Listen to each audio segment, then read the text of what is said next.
नमस्कार दोस्तों, आज रुबिका शर्मा चैनल में आप सभी का स्वागत है। मैं बहुत लंबे समय बाद वापस आ रही हूँ।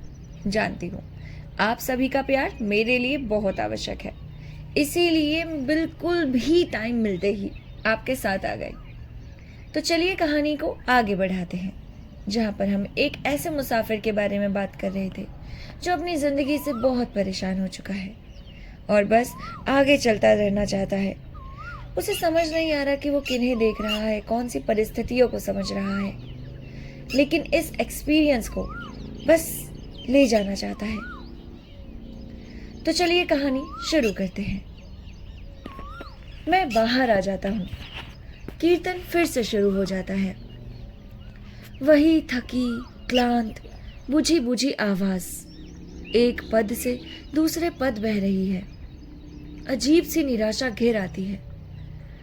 थकान और जलन और मरने की अदम्य आकांक्षा। दूर रेत पर गंगा की सफेद धारा चमकती है। दोपहर की गर्म किरकिरी उच्छ्वास रूहों पर उठकती है और मैं सोता सा बाहर आ जाता हूँ। बाहर जहाँ वे हैं चौकड़ी लगाए, भस्मावृत पिंजरे, नंगे हंडियों के ठूठ, चमकती सुर्ख आंखें, चरस और गांजे की तीखी गंध सांप की तरह डोलती है, उठती है, फुटकारती हुई मेरी देह को भेज जाती है। बैठो, इन्हीं के साथ बैठ जाओ। भूल जाओ तुम मनुष्य हो, दिल्ली से आए हो, कहानियां गढ़ते हो, यूरोप घूमे हो, बैठ जाओ। इस धुएं में देह और आत्मा अलग अलग नहीं है। दोनों के बीच कोई पर्दा नहीं है, कोई दीवार नहीं है, एक दूसरे की प्रतिछाया है।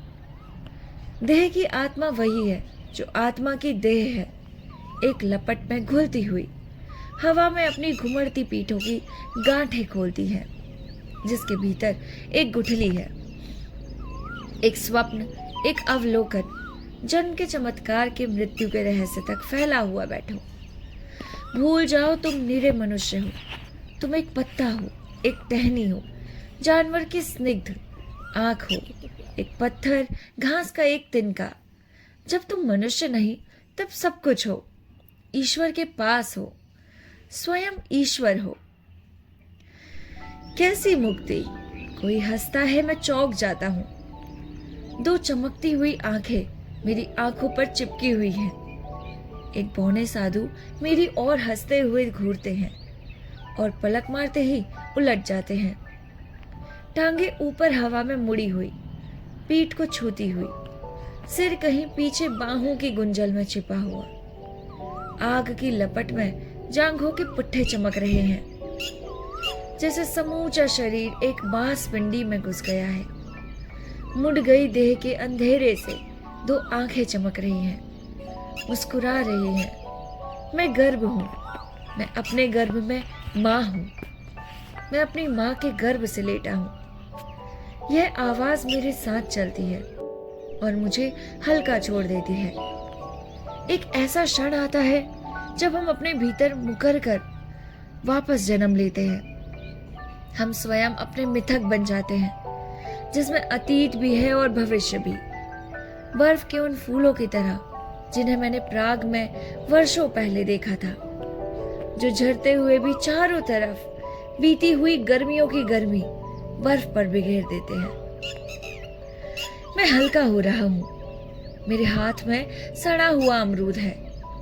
मैं पुल पर चल रहा हूं। कुटिया के पीले अंधेरे में एक स्वर सुनाई देता है। मैं उठकर बैठ जाता हूं। हवा और धूप में नहाते हुए स्वच्छ उच्छल शब्द भीतर आते हैं। सित सित सतरिये यत्र संगते तत्र लुप्सातो दिव्य युत्पन्ति। मैं बाहर आता हूं तो घास फूल के पगौड़े तले एक हष्ट पुष्ट तेजस्वी चेहरा दिखाई देता है। शायद ही ऋग्वेद की ऋचाओं में इतना मधुर ओजस्वी पाठ मैंने पहले कभी सुना हो। पाठ समाप्त होने पर मेरा परिचय वैदिक दामोदर शास्त्री जोगे लेकर से करवाया जाता है। वह कर्नाटक से प्रयाग आए हैं। सच्चे महाराज ने उन्हें विशेष रूप से कुंभ पर्व का ऋग्वेद का पाठ करने के लिए आमंत्रित किया है। बातें हुई बातों में पता चलता है कि उनके पितामह भी वैदिक थे। वेद पाठ करके ही अपना जीवन निर्वाह करते थे। स्वयं बचपन से वेदों का अध्ययन करते आए हैं। अब यह उनका पेशा ही नहीं, पैशन बन चुका है। शाम होते ही यज्ञशाला में चहल पहल होने लगती है। कुंभ के यात्री घड़ी दो घड़ी धर्मावर्ता के लिए यहाँ रुकते हैं, सच्चे महाराज के दर्शन करते हैं और फिर संगम की तरफ बढ़ जाते हैं। चाय के समय मुझे भी बुलाया जाता है। पता चला सच्चे महाराज उस व्यक्ति से मिलना चाहते हैं जो दिल्ली से आया था। मैं स्वयं उनसे मिलने के लिए उत्सुक हूँ। मैंने उन्हें कभी नहीं देखा, सिर्फ उनके शिष्यों से पता चला था कि उनका आश्रम जमुना पार अरैल में है। देश के सुदूर कोनों से उनके भक्त आते हैं। गरीब, अनाथ विद्यार्थियों की प्रचुर सहायता करते हैं। मेरे मित्र लक्ष्मीकांत वर्मा पर उनकी विशेष कृपा है। यदि उनकी सिफारिश न होती तो कुंभ मेले के बीचों बीच रहने का सौभाग्य कभी प्राप्त न होता। अब सोचता हूं तो उनका संपन्न सौम्य चेहरा और विचित्र सी हंसी याद आती है। एक ऊंचे तख्त पर बैठे थे वे। हम कोई 10-15 लोग होंगे। कोई औपचारिक प्रवचन नहीं, ना कोई भाषण या उपदेश। शायद इसीलिए सब उनसे सहज भाव में बातचीत कर रहे थे। कुछ देर बाद उन्होंने मुझे देखा। 2-4 उड़ते उड़ते प्रश्न पूछे। कहाँ कहाँ घूम आया, कितने दिन रहूंगा, कोई कष्ट तो नहीं। मैं सब उत्तर देता गया, किंतु अंतिम प्रश्न पर अटक गया। कष्ट से उनका क्या मतलब है? कुंभ के मेले में रहने की कोई सुविधा या जिंदगी में पड़ी कोई तकलीफ? इच्छा होती है उनसे पूछूं कोई प्रश्न, भीतर की कोई जिज्ञासा, पर अंतिम मौके पर सब प्रश्न निरर्थक से जान पड़ते हैं। जैसे कोई प्रश्न उठता है, उसका उत्तर उसके साथ जुड़ा रहता है। दूसरा कुछ भी कहे, हम सिर्फ अपने उत्तर का ही पीछा करते हैं, चाहे वह कितना ही गलत या कितना ही खतरनाक क्यों ना हो। नहीं, मैं उनसे कुछ भी नहीं पूछता, सिर्फ उनकी हंसी देखता रहता हूं। वे हंसते हुए कुछ बोलते जाते हैं। मेले का कोलाहल बीच बीच में बाहर से भीतर चला आता है। वह ठहर कर जाते हैं, शोर को गुजर जाने देते हैं, फिर दोबारा वहीं से शुरू कर देते हैं जहां से आधी बात को अधूरा छोड़ दिया जाता था। कभी कभी लगता है शायद शब्द किसी निश्चित बने बनाए तरफ अर्थ की तरफ नहीं जाते, किंतु फिर भी मैं मंत्रमुग्ध सा उनके शब्दों को सुन रहा हूं, उन्हें उनके मुंह से बाहर निकला हुआ देख रहा हूं, जैसे कोई बच्चा साबुन के बुलबुले उड़ाता है। सुंदर, साबुत, चमकीले, फिर हठात एक छोटी सी हंसी में वह उन्हें तोड़ देता है, बिखरा देता है, उड़ा देता है। लेकिन कभी कभी उनका कोई एक वाक्य शब्दों की अराजकता को कौंध जाता है। अर्थ का एक पूरा पैटर्न दिखाई दे जाता है। हमारे बाहर एक प्रवाह है। वे कह रहे हैं, मनुष्य जब भटकता हुआ इस प्रवाह से एकात्म हो जाता है तो उसे ईश्वर की प्राप्ति होती है। दरअसल ईश्वर कुछ नहीं, सिर्फ एक प्रवाह है जो हमारे बाहर बह रहा है। सहसा वे हंसने लगते हैं। बनता हुआ तर्क बिखर जाता है, किंतु उनके शब्द बहुत देर तक मेरे भीतर खटकते रहते हैं। बाहर सचमुच एक प्रवाह है। दोपहर को खुली हुई धूप में एक उमड़ता हुआ ज्वार, निरंजनी साधुओं का जुलूस निकल रहा है। नीले आकाश तले ध्वजाएं लहराती हैं। बैंड और नगाड़े और हाथी पर बैठे ऊँघते अलसाए मदाधीश, जो परी कथा के राजा दिखाई देते हैं, जिन्हें हम बचपन में सिर्फ बादलों पर देखते थे, हाथी पर डोलते हुए। स्थूल काय मस्त मौला, स्वप्न देश के अधेड़ और थुलथुल सम्राट। हाथियों के पीछे एक सन्नाटा है जिसमें नंगे निरंजनी साधु चुपचाप चल रहे हैं। एक लंबी कतार में रेंगती हुई भस्मावृत कृष्णकाय, गर्द और धूल में लिपटी छालाएं। पता नहीं क्यों उन्हें देखकर मैले की गलमाहली, जंगल पहाड़ों का वीरान अकेलापन याद आता है। अचानक एक घोड़ा विदक जाता है। जुलूस के बीच में एक कंपन सी दौड़ जाती है। वह एक तरफ भागता है, फिर दूसरी तरफ। पहले क्षण में मैंने सोचा था कि घोड़े की ये उछल कूद प्रदर्शन का ही हिस्सा है, किंतु घुड़सवार जिस गुस्से और आक्रोश से घोड़े को पीटे जा रहा था, खींच रहा था, घोड़े की आंखें जिस काले आतंक में फट रही है, मुंह से झाग बह रहा है, उससे पता चलता है कि वह तमाशा नहीं, धूप में एक हताश जानवर की थरथराती देह है। किंतु अगले क्षण घोड़ा गायब हो जाता है। साधुओं की एक नई कतार आती है। उनके पीछे बैंड मास्टर हवा में बेंत हिलाता हुआ, फिर हाथियों का अगला झुंड। वे अपने सूंड से एक दूसरे के पांव को छूते हैं, चाटते हैं। घुड़सवार की आदिम क्रूरता के बाद हाथियों का ये पाशविक स्नेह कुछ अजीब सा जान पड़ता है। दोपहर के क्षण मेरे लिए एक जादू होते हैं। जुलूस के पीछे उड़ती धूल में मैं सबसे छिपता, आंख बचाता हुआ चलता हूँ। यह चमकदार घड़ी है जब अंधेरे कोनों में चमत्कार छिपे रहते हैं। सुबह के स्नान की हड़बड़ अब नहीं। धर्म और पुण्य कमाने का उत्साह मंदा पड़ गया है। झोपड़े के बीच रस्सियों पर गीले कपड़े हवा में फरफराते हैं। बहुत दूर चीलें हैं जो इलाहाबाद के शहर से उड़ती हुई मेले के आकाश पर मंडराती हैं। वॉच टावर पर सिपाही ऊगते हैं। यह मेले की स्किल लाइफ घड़ी है, मौन, निस्तंभ और ठहरी हुई। लेकिन खास इस घड़ी में जादू छिपा रहता है। जल्दी रेत और धूप में बसता हुआ अखाड़ों के भीतर चला जाता है। यह कुंभ मेले में अस्थायी आश्रम है। चारों तरफ छोटी छोटी आरामदेह कुटिया के भीतर एक ठंडी छाह बिछी रहती है। उन्हें देखकर यूरोप की मध्यकालीन मोनेस्ट्री की कोठरियां याद आ जाती हैं, जिनमें भिक्षुक अपना समूचा जीवन बिता देते हैं।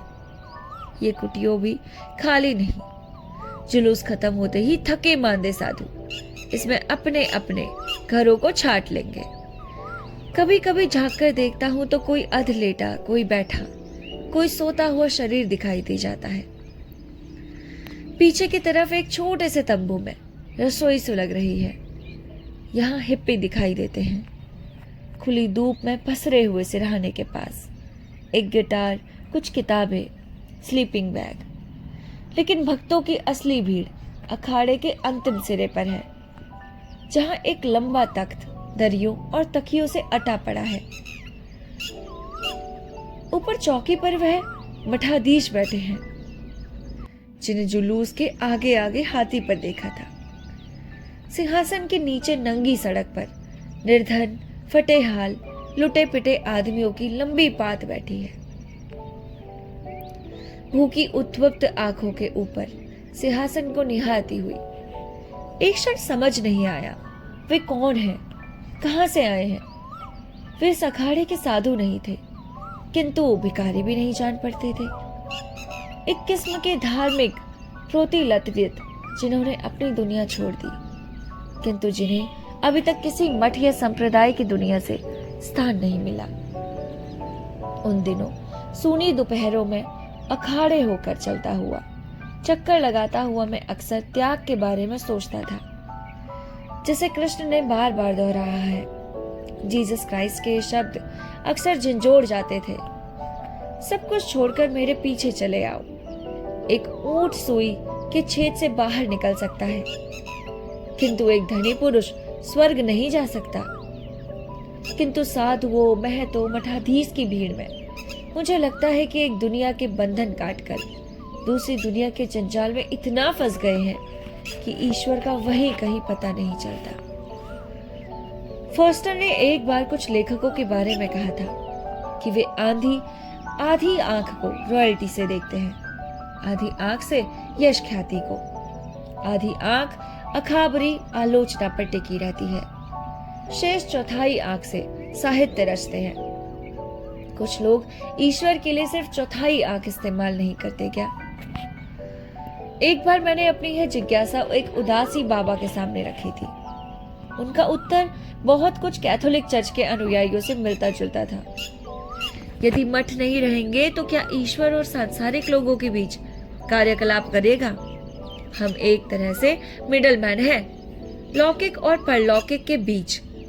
यह कहकर उन्होंने अखाड़े की सीमा पर बैठे नंगे साधुओं की ओर देखा, जो लकड़ी जलाकर बैठे थे। उन्होंने सब कुछ छोड़ दिया।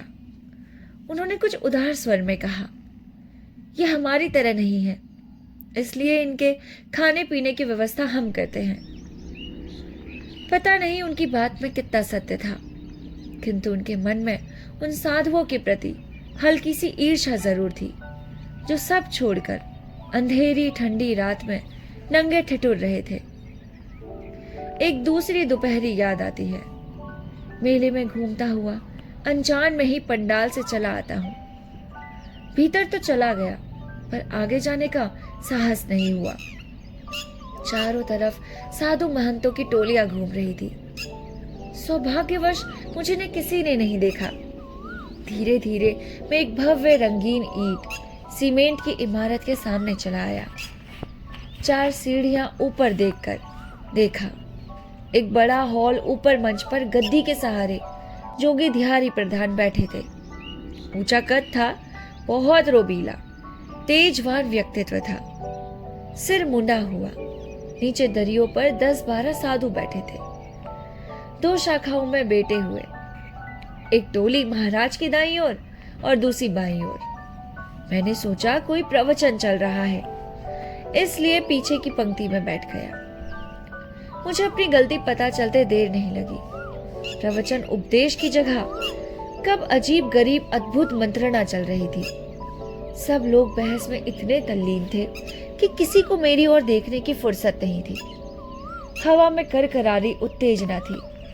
प्रस्ताव रखे जाते, विवाद होता, संशोधन पेश होते और ठुकरा दिए जाते। जहां तक समझ पाया, स्वामी जी का मठ किसी दूसरे मठ की मान्यता से इनकार कर रहा था।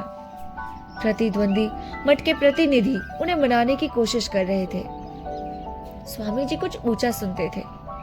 जब दूसरे दल का कोई डेलीगेट उनसे प्रश्न पूछता, तो एक शिष्य स्टेनोग्राफर जल्दी जल्दी स्लेट पर खड़ियों के प्रश्न लिख लेता था।